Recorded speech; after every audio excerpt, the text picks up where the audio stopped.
All right. Good morning, everybody. Of course, it's Coach Ben here. Going to have a guest here, Rachel Johnson, this morning, coming to you here from the Geographical Center of British Columbia, Canada. Rachel is a up and coming star. She is new at what we're doing here, but she has her own little reading show and she has a crafts business and she's just giving it all and knows not to be able to quit. And you just never know when your overnight success is going to come, whether it be only an overnight in 1 month or 10 years. With no further ado, Rachel, take it away and let us know a little bit about yourself and your story. All right, I'm Rachel Johnson. I'm actually a stay-at-home mom of two boys. My youngest just turned 7, actually on the 25th of February in first grade. My older son's 13, almost 14 in eighth grade. Actually, will be his last year of middle school. And I was actually in two foster homes for a little while when I was in Minnesota. My mom couldn't take care of the three of us, so me and my younger sister were together in Brooklyn Blaine and then Brooklyn Park. And then I've gone past that. At one point, I wasn't even talking to my dad, but we started talking again. So I've just gone through a lot, but I'm getting through it. I got my family here, my emotional support dog. I just got actually on the 27th for my anxiety. It is definitely helping with my energy level where I wasn't having all the energy I needed to get things done. So now that I got him, it's helping me a lot to get motivated on reading, starting my reading up again and getting back into my crafts again. Awesome. And so where do you see yourself going in the near future? My future is I'm actually having my older son's actually collaborating with me on my craft business. He decided to jump in and help me out. So me and him are going to work on stuff together. He's going to teach me how to draw, and I'm going to teach him how to do some of the stuff I'm doing. So we're going to work together. Well, that's amazing. So I was reading a little bit about you got yourself a support animal. Can you let us know a little bit about what that's all about? I have really bad anxiety, and with the support animal I have, Mr. Claus, what he does is if my anxiety gets to where it's bad, he comes and cuddles next to me to keep me calm. Well, that's really fantastic. Is if the more people have to reach out and take advantage of such things, so many people just always do nothing about it and just dwell by themselves. And it is just their anxiety gets even worse and worse. And then, and they get wind up just being so to themselves and not going anywhere and doing anything. It's people like yourself that are able to recognize the signs and reaching out for help is so important. It's like a story I was listening to yesterday with my mentor Robert Hollis, how he was talking about you have to reach out for help and ask for help, and so many people think they can just do it on their own when in fact as you know and I know that reaching out for help and asking for help on certain things always makes such great sense. So Rachel, what is it you do for do you have like a you were saying you're a stay-at-home mom. Do you have like no regular job? You're just working online and taking care of your family and stuff Yeah, like I that? just take care of my family. Unfortunately, with all the health issues I have, I cannot work outside the house. I have vertigo, so I can't stand very long. And I'll get if I stand too long, I get dizzy. I have my cervical dystonia, and then obviously the anxiety and depression. Tell us a little bit about your reading that you've been doing and how that's going for you.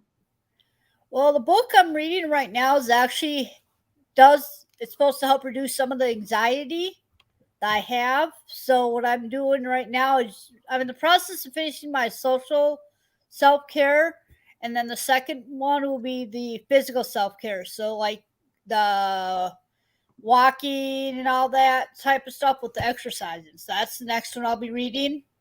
I'll probably start over. So that way I'm basically caught up with after I'm done with the first one, catch up, and then I'll start rereading that one.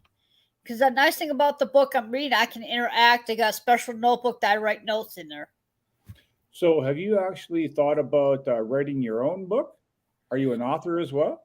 Not an author, I would love to be, but I just don't know where I'd start. Well, you know what they say. Starting is never too late to just start today and get it going, right? Yeah. So, no, let's talk a little bit about engaging with people and building friendships. Personally, I myself connect with many people every day and talk to a lot of people. Now, how are you going about and connecting and building your friendships? Mine are usually either I meet people through Facebook that other people already know that we just kind of connect in Messenger and get to know each other, and then I'll ask them if they want to be friends with me before I even add them. Because I'm not the type of person who'll add somebody without permission. Well, that's a really good thing.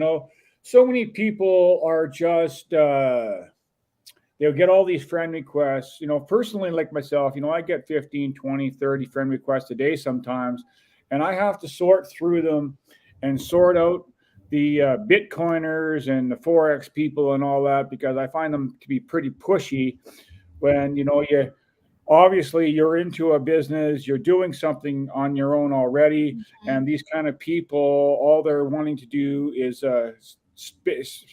take your money and make that commission. I'm not saying that these things that they're in are not making the money. That's not what it's all about. But a lot of the time, people, when they're friending people on Facebook or any other social platform, they're forgetting about the building the friendship part. And what they're doing is they're just thinking about the end result and want to give you the link and sign up. Sometimes in my belief and others as well, it takes time to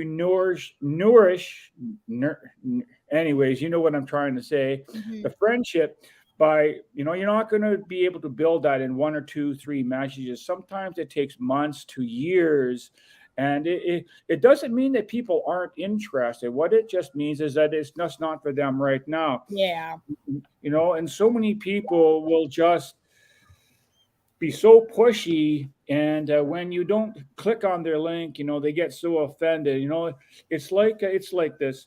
Remember back in the day when you could phone somebody and they weren't home, and you just took it at face value that they weren't home and you call Yeah. back later. Well, nowadays, whether it be texting or email or phoning on their phone, people genuinely really want that immediate gratification. Have you answer the phone, text right back, or send an email right now so that they can answer. But they don't forget that some people are working, some people are doing Yeah. other things, and that they don't cannot expect immediate gratification. I know we live in a disposable world where everything is disposable. It's like if you or I had a job and we were to die tomorrow, the employer would have another ad out there to have you replaced within days. But Yep. you got to remember, your friends and family are going to miss you forever. It's just such an amazing thing about building friendships. Like I'm going to be doing a speech here with the local kin club probably within the next month. I wrote it out yesterday. It's 4 pages long, and it's all about people like yourself and the other people that I've had on my show and building relationships. And it's like a lot of times when we were children, one of the things our parents instilled into our brains was not to talk to strangers.